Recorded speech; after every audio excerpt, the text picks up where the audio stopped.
Now, I know it's only been 3 years, but it's time.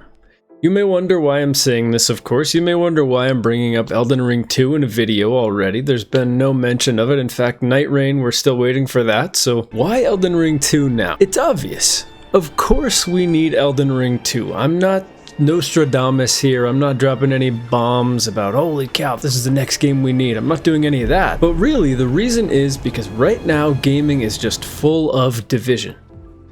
People are rooting for certain games to fail, and there's this vicious build-up with every game where one group's waiting for failure, the other group's wanting it to succeed, and they're both wanting each other to be wrong, and then whoever's right rubs it in their face, and whoever's wrong tries to deny it, and it's just this cycle that we've been going through with pretty much every big game release for the past few years, it feels like. There are those beacons of light, sort of like Baldur's Gate 3, that were just so good they transcended that conversation. And that's what Elden Ring 2 can bring to the table. That's what I'm about. I would argue nothing brought us all together quite like Elden Ring did, and that's special. All people talked about was how special the game was and the moments that we were having. The sequences we were going through the game in. Maybe I fought this particular boss in a certain way and you found one that I didn't find. Maybe you found a really cool weapon that I can't believe I didn't find because it's perfect for my dex build. Something like that. Those moments are what allow everyone to share these experiences together and have a common dialogue and put all that other stuff aside that divides us. Even the little tiny moments are so cool. It allows each of us to feel unique while also playing together, even though it's not a multiplayer game. That's what really makes those games special. That's what makes a great single-player game so special. When you think of games like Skyrim, Breath of the Wild, Red Dead Redemption 2, Baldur's Gate 3, these games were all single-player games, but yet when you're playing them, it kind of feels like you're part of a community. It feels like a multiplayer game, and that's something that not every single-player game can establish. The games are timeless, and each person you talk to will have a unique experience, will have a unique path they took it down. And that's so hard to do, but that's what made the full transition from the Dark Souls series to Elden Ring so cool and made it so special, where it sort of transcended everything, even just the hardcore Soulsborne addicts that love the torture, love the pain. This went beyond that. This went into some major Twitch streamers. Everyone was talking about Elden Ring. I personally like the simplicity and structured nature of something like Dark Souls or Bloodborne more than Elden Ring, but that won't allow for the epic nature that I think we need as a collective. Gaming needs as a collective right now. Like I said, I know we have Nightreign on the way, but that's not the adventure I'm talking about. That's not the adventure we need. We're ready for Elden Ring 2. We're ready for something that the Souls games do really special, and that's that they don't bring any societal conversation into the gaming space because it's just pure pain and fun adventure. Some people might say that's a bad thing, and the games should address social issues. They should be somewhat cognizant of what's going on in the real world. They should reflect that somehow. But I disagree. I don't mind when games do have more diversity and have diversity options, but that's not what FromSoftware is about. There's no reason why they should change that now, and that's perfectly okay. It's totally fine to just have a game be an experience that you experience and that totally allows you to separate from what's going on in the real world or in the internet discourse. We need that single-player game that reminds us all that we actually don't all hate each other. And Elden Ring 2 is the one. We need Elden Ring 2 because it reminds us, in the end, what we all really want are cool, fun experiences, and in a way to share that with people. That's why we go online. That's why we go to YouTube Gaming. That's why we make comments on videos. It's to connect with people. Even if it's negative, there's still some sort of connection being formed, and that's what we're seeking. Even if you're a troll, you're seeking that sense of community. You don't want to be a part of it, but you still want to be engaging in it. And what Elden Ring allows for is just constant community, that suffering and that shared experience together. In a way, the Souls games reflect their own attitudes in terms of FromSoftware and how they design the games. The games are no-nonsense games. There's a lot of hidden humor in them too, and they're actually kind of funny games when you listen to what the characters are saying and how they're kind of carrying themselves. They're actually pretty funny. In reality though, the games are no-nonsense. They smack you around.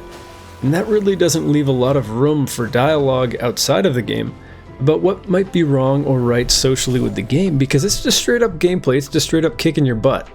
and it's putting you through a trial every time you play it. There's also a strange divide where I don't know if it's because the same people that call everything woke and want these games to fail have also decided that the Souls games are all good, or whatever it is. I don't know if it's because a while back Asmongold picked these up and he's a big fan of these. I don't know how these games have sort of avoided the ire of this crowd that wants to find something wrong with every game. Because it's not just because there aren't these characters that are controversial. You could find plenty of trans elements in these games, you could find whatever you want like they do, but for some reason this series is off limits. And I won't question it because that's perfectly fine with me. I'm glad that there's something that they won't touch. There's just something about it why they've called it a no-fly zone. It's weird. The Souls games are so uniting, in fact, that while those folks won't find a way to call it woke, they won't put that energy into this series, there's also an entire subreddit called Trans Souls that's dedicated to trans Souls memes or posts. That's what I'm saying when I mean the Souls games transcend, no pun intended, everything. They sort of are just gathering everyone from every community. If you look on Twitch, the people that are playing these games are hardcore to the anti-woke crowd, and they're hardcore what you'd call the woke crowd, or what I would just call someone who's LGBTQ plus friendly on Twitch. They're playing these games too. They transcend everything. What it does is it allows all of us to do something that even in real life brings people closer than anything in this world.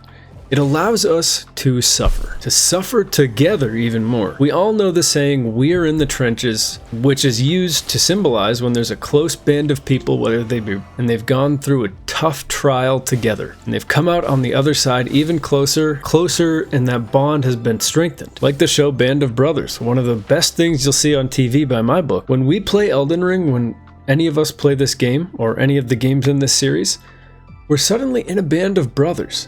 With hundreds of thousands of other players, we were in the trenches together, not directly next to each other all the time. When we come out on the other side, we fought through that war, and the other side, or during it, we're sharing moments with each other, like, holy cow, did you see what happened in that battle?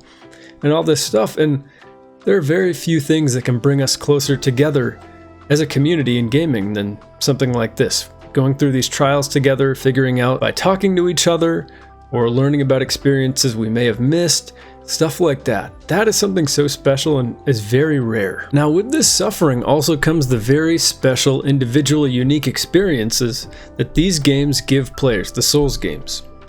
A lot of people with poor mental health, myself included at times, find themselves heading to the Souls series to find some reprieve, which is weird. I mean, it doesn't make much sense, but these games seem like they should destroy one's confidence and mental health. And don't get me wrong, they do that, but they don't really do it. These games mentally prove something within the player to the player. They prove that the player can overcome adversity no matter how hard, no matter how difficult. If you put in enough work, if you go and find the right weapon, if you come back with a better mental state, that's all it takes. And the special thing is that these techniques can be used in real life too. When someone's having a depressive episode or has a huge overwhelming task to accomplish, or they just can't focus, they're having really bad ADHD, something like that, one thing that can really help them is to employ the techniques one uses in a Souls game. I know it sounds weird, but we can learn a lot about this life from games, and that's one of my favorite things about them. And that's just really cool.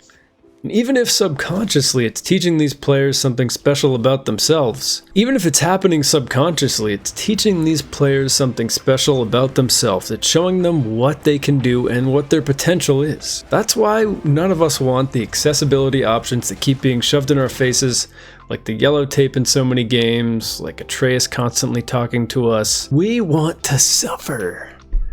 And that's the truth. There's a little tiny bit of us that just, we want to suffer. A little masochism coming out when all of us play these games. And it's because we feel better. We accomplish something when maybe in life we're struggling to. And that's really special. That's something that only these games can offer. That's something that only Elden Ring 2 can offer. In the end, we just need a game that gives us faith in each other and game developers, because good reasons or not, many people don't have faith in these developers right now. That's why, more than just the reason that all of us really want it, this is something we really need right now, because it's going to restore faith. Thanks for watching.